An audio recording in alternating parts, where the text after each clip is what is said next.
नमस्कार. News take मराठीमध्ये मी श्रद्धा तुम्हा सर्वांचं स्वागत करते. बदलापूर शहरामध्ये 18 तारखेला म्हणजेच 18 एप्रिल रोजी बदलापूरच्या पश्चिम परिसरामध्ये म्हणजेच आमदार कार्यालयासमोरच बेलवली परिसरामध्ये एका व्यक्तीचा संशयास्पद मृतदेह जो आहे तो आढळला होता आणि त्याच्यानंतर सदर व्यक्तीचा मृत्यू कशामुळे झालाय, हा नैसर्गिक मृत्यू आहे की ही हत्या करण्यात आलेली आहे, असा सवाल जो आहे तो त्यावेळी उपस्थित झाला होता आणि तो आपण सुद्धा खरं त्याचे अपडेट त्यावेळी घेतले होते. सदर घटनास्थळी क्राईम ब्रांचची टीम सुद्धा दाखल झाली होती आणि याच प्रकरणामध्ये आता मोठा खुलासा समोर आलेला आहे. तो नैसर्गिक मृत्यू नसून ती हत्या असल्याचं समोर आलेलं आहे आणि सदर प्रकरणी कुळगाव बदलापूर शहरातल्या पूर्व पोलीस स्थानकामधील पोलिसांनी एका आरोपीला 26 वर्षीय तरुणाला अटक केलेली आहे आणि इतरही आरोपींचा शोध सुरू आहे. नेमकं काय संपूर्ण प्रकरण आहे या लाईव्हच्या माध्यमातून आपण अधिक माहिती घेणार आहोत. तारीख होती 18 एप्रिल. 17 एप्रिल रोजी बादशाह जो नेपाळ या ठिकाणी राहत होता तो आपण बघितलं तर तो बदलापूर पूर्व गावदेवी परिसरामध्ये त्याच्या ओळखीचे काही लोक होते त्यांच्या घरामध्ये राहण्यासाठी आला होता. घरामध्ये राहत होता. कामाच्या शोधात तो खरं तर या बदलापूर शहरात आला होता आणि ज्यांच्याकडे तो राहत होता त्यांच्या सोबतच तो इतर ठिकाणी कामासाठी जात होता. परंतु वेगवेगळ्या कारणानं खरं तर तो ज्यांच्याकडे राहत होता त्यांनाच त्रास देत होता, मद्यपान करत होता, घराची तोडफोड करत होता. घरामध्ये अनेक काचेचे साहित्य आहे ते तोडफोड करत होता आणि तीच तक्रार देण्यासाठी आणि पोलिसांनी सदर इसमाला समज द्यावी यासाठी तो ज्यांच्याकडे राहत होता त्यांनी बदलापूर पूर्व पोलीस स्थानकात त्याला आणला आणि पोलिसांनी समज सुद्धा दिली. समज दिल्यानंतर 17 तारखेच्या रात्री आपण बघितलं तर दोघंही या ठिकाणी तिथून निघाले. म्हणजे तो ज्यांच्याकडे राहत होता तो आणि बादशाह ज्याचा मृत्यू झालेला आहे तो सुद्धा, ते दोघेही पोलीस स्टेशनवरून निघाले. निघाल्यानंतर बादशाहनं वाट धरली ती म्हणजे या परिसराची आणि आपण बघत असाल तर याच परिसरातून तो खरं तर एकंदरीत आपल्या घराच्या दिशेने, ज्या दिशेने तो राहत होता त्या दिशेने तो निघाला आणि निघाल्यानंतर एकंदरीत तो थांबला, एका रिक्षात बसला.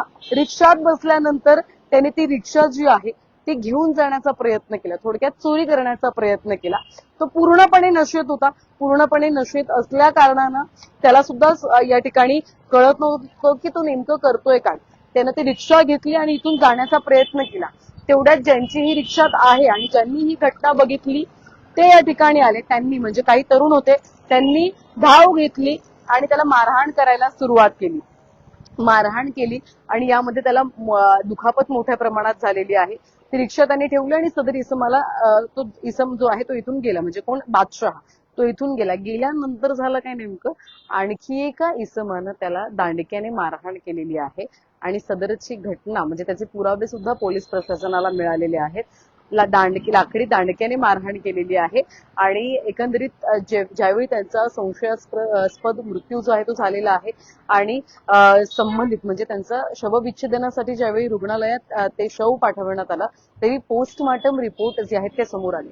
वैद्यकीय अधिकाऱ्यांनी माहिती अशी दिली की हा नैसर्गिक मृत्यू नसून खरं तर हा एकंदरीत ही हत्या आहे, कारण की त्यांच्या बॉडीमध्ये म्हणजे त्यांचं संपूर्ण शरीर आहे, शरीराच्या आतमध्ये मोठ्या प्रमाणात मारहाण झालेली आहे आणि या प्रकरणात त्यांना मोठी दुखापत जी आहे ती झालेली आहे, लागलेलं आहे त्यांना आणि त्यामध्येच त्यांचा मृत्यू जो आहे तो झालेला आहे असा अहवाल जो आहे तो वैद्यकीय अधिकाऱ्यांनी दिला.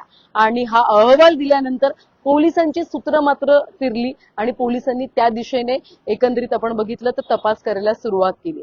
सध्या ज्या घटनास्थळी आपण आहोत त्याच ठिकाणी खरं तर त्याला मारहाण करण्यात आलेली, म्हणजे इथूनच त्यांनी रिक्षा घेऊन जाण्याचा प्रयत्न जो आहे तो या ठिकाणी केलेला आहे आणि सदर घटनेनंतर म्हणजे वैद्यकीय अहवाल आला त्याच्यानंतर BNS 105 नुसार एकंदरीत हत्याचा जो काही कलम आहे तो लावण्यात आलेला आहे. या प्रकरणात 26 वर्षीय जो एक तरुण आहे त्याला पोलिसांनी ताब्यात घेतलेला आहे. या प्रकरणात एक फक्त तरुण नाहीये ज्याची यामध्ये चूक आहे आपण म्हणू शकतो आणि त्याला ताब्यात इतरही आरोपी आहेत ज्यांचा शोध पोलीस प्रशासनाच्या माध्यमातून सुरू असलेला पाहायला मिळतो. यामध्ये एक गोष्ट शिकण्यासारखी आहे.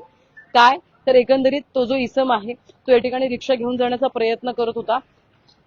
राग अनावर झाला, खरं तर ज्याची रिक्षा असेल त्याला राग अनावर झाला असेल त्याने मारहाण केली, पण ते कितपत पोहोचलं, त्याची हत्या खरं तर यामध्ये झाली आहे. त्याला मोठ्या प्रमाणात मारहाण करण्यात आली असल्यामुळे या प्रकरणात त्याचा मृत्यू झालेला आहे.